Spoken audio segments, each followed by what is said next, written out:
Well, Salma, thank you so much for inviting us into your home so we can get to meet you today. And you have an incredible story, so thank you so much for being with us that we can talk to you. Thank you.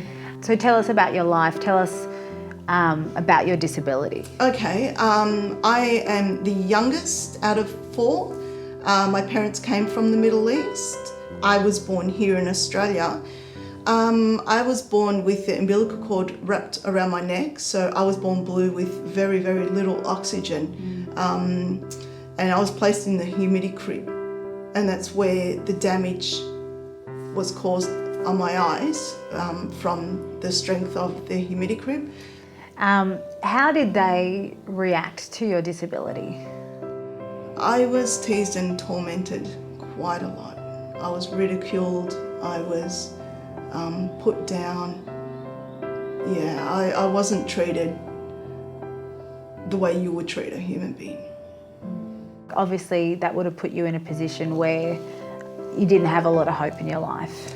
Yeah, but at first I used to say, Jesus, why are you making him do this? Why are you allowing him to say this? But then as I grew more in Christ and listened more to hope, that was their choice. They were doing it, not Jesus. He wasn't telling them to do it.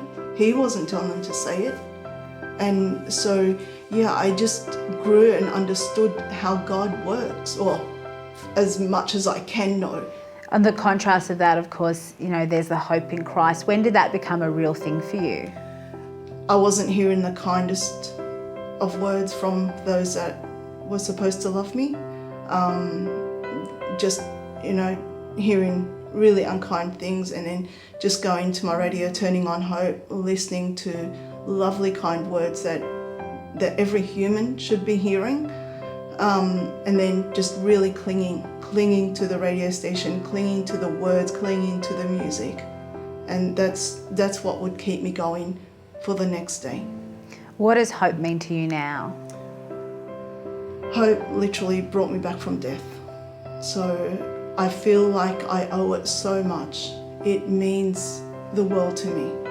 And especially that, for the most important thing to me is Christ, that they are representing Christ, that they are acknowledging Christ, that they are just constantly uplifting him and teaching the world and teaching me more about him. Hope 1032 is only there because people finance it to be on the air. What would you say to those people, I guess, in that moment when you turned on the station and it kind of reached out to you? What would you say to them about the fact that they'd supported this station? Thank you, I love you. Definitely thank you. And if I could give more, in more than the words of thank you, all I can say is that they kept me alive. They really kept me alive.